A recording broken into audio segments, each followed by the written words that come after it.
Okay, today for our everyday math review and pre-teach, you'll want to make sure you're in your everyday math booklet. Remember, we did this yesterday. Okay, and you turn the page, and after the bar graph, here is the page you should be on. It says Unit 1 Review Continued. And let's go ahead and get started. It says number 5, that's the question we're on. It says, for each number story, draw a sketch or use the shapes tools, which we don't have those because we're not at school, but little shape tools, or just shapes, and write the answer. Then write a number model to fit the story. Remember, a number model is a fancy word for saying a number sentence. So it says Justin, let me zoom in here, has 3 packs of gum. So gum or packs of gum is our unit. In each pack there are 5 pieces of gum. How many pieces of gum does Justin have in all? Okay, so I don't know about you, but it helps me to draw pictures in math. So here's Justin, and he has 3 packs of gum. Here's 1 pack. I break the story apart. Here's 2 packs, and here's his 3rd pack. He has 3 packs of gum, and there's 5 pieces in each pack. 1, 2, 3, 4, 5. There's 5 in that one. There's 5 in this one. And there's 5 in that one. So he has blank pieces of gum. This just helps me visualize what the math problem's actually asking of me. So if we count, we have 5 plus 5 plus 5, or we could say 5 times 3. Okay? Because it's 5 3 times. So let's count by 5s. 5, 10, 15. He has 15 pieces of gum in all. Your number model can be either of these. Okay? So you could say 5 plus 5 plus 5 equals 15, or 5 times 3 is 15. Either one of those answers is correct.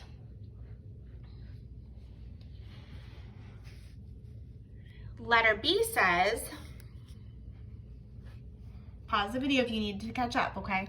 Letter B says, Ava plants 4 rows of flowers. So she has 4 rows of flowers with 6 flowers in each row.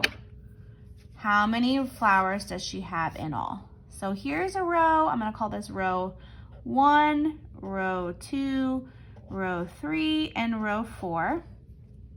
Right, she has 4 rows. And then how many flowers are in each row? 6. 1, 2, 3, 4, 5. I'm making an array. Do you guys see this? There's 6 in each row, making a 4 by 6 array. Because I have 4 rows with 6 inside. Okay, so the number model, before we figure out what it is, the number model is 6 plus 6 plus 6 plus 6, or 4 times 6, right? So 6 plus 6 plus 6 plus 6, or 6 times 4.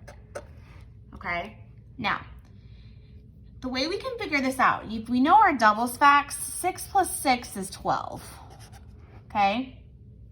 Here's another 6 plus 6 is 12. We can break it apart. Now it's easier to solve. 2 plus 2 is 4. 1 plus 1 is 2. So the answer is 24 flowers.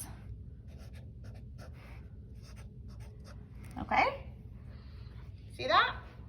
Multiplication can actually be really fun. And sometimes when the numbers get really high, unless we know them, like in a snap, we can draw pictures, and that can help us get there. Okay, so this is why it's really important to practice your math facts at home. We will work a ton on this year, on practicing our math facts. All right, let's turn to the next page. You just flip your book over, and it looks like this. Okay, and we're doing some fun things with time. time, not times, not multiplication, but time like a clock. So we have, does Ben start soccer practice at 3:55 p.m.? So here's an important piece of information. It starts at 3:55 p.m. Okay, and finishes at 4:40 p.m. This is called elapsed time. He drew an open number line and used it to find the length of his practice. This is pretty smart. If you notice, what Ben did was he put his start time here at 3:55, and then he counted by fives. So 3:55, well, or tens actually. So 3:55 to 4:05 was 10 minutes. And then 4:05 to 4:15 was 10 minutes. And then he did something kind of interesting right here. He added 15 minutes, which I would love to like have a conversation with you about why, but my guess would be Ben's thinking about a clock, and a clock looks like this, and he has a 12, and a 3, and a 6, and a 9. He knows that from here to here is 15 minutes. 5, 10, 15. So this is 15 minutes. He's breaking his clock up into quarters. And from here to here is 15 minutes. So he knew at 4:15 to 4:30 was going to be 15 minutes. But then he knew from 4:30 to 4:40 was only 10 minutes. Okay, because remember we have a 7 and an 8 in here, right? On the clock. So it says explain Ben's work. So this is kind of what I'm thinking. I would say that Ben knew, or Ben counted by tens from 3:55 until 4:15, period. Then he counted by 15 minutes to get from 4:15 to 4:30. Because he knew that was 15 minutes in here, right? He only had 10 minutes left.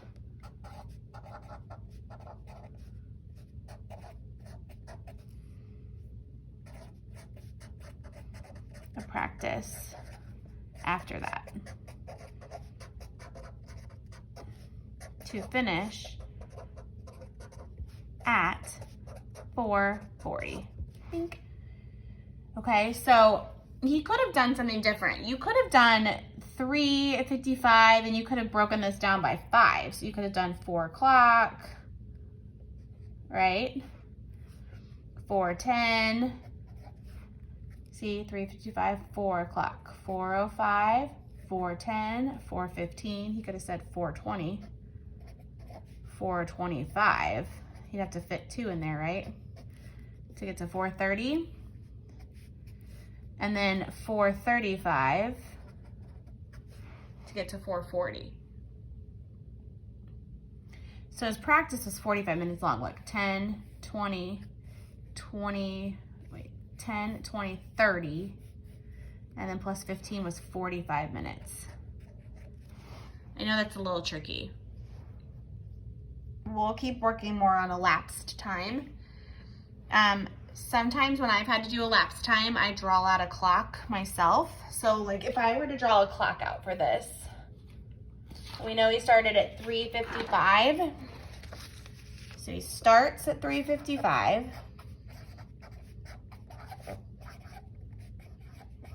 And he ends at, what time did he end at? He ended at 4:40.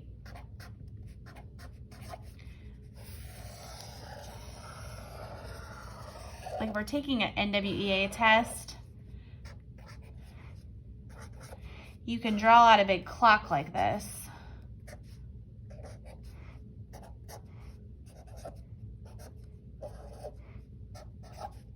Okay, So he starts at 3:55.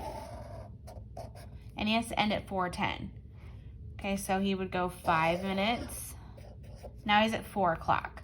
So now the new hands down here are 4, right? Because if this minute hand shifts to here, like it ticks here, went tick, and now we're at 4 o'clock, right? Okay, so that was 5 minutes, and then he has to go, so he's a 4, he has to go 40 more minutes, right? Because he has to get to 4:40, which would be over here. So let's count to 40. So we have another 5, 10, 15, 20, 25, 30, 35, 40. And then this minute hand would go tick, tick, tick, tick, tick, tick, tick, tick, tick, tick, tick, tick, tick, tick, tick, tick, tick, tick, tick, and stop over here at the 8. So it's a total of 40. So this would be 5, another 5, 5, 5, 5, 5, 5, 5. So it should be a total of 45 minutes. Watch. 5, 10, 15, 20, 25, 30, 35, 40, 45. 45 minutes. Okay? We'll keep working on that. Elapsed time can be kind of tricky.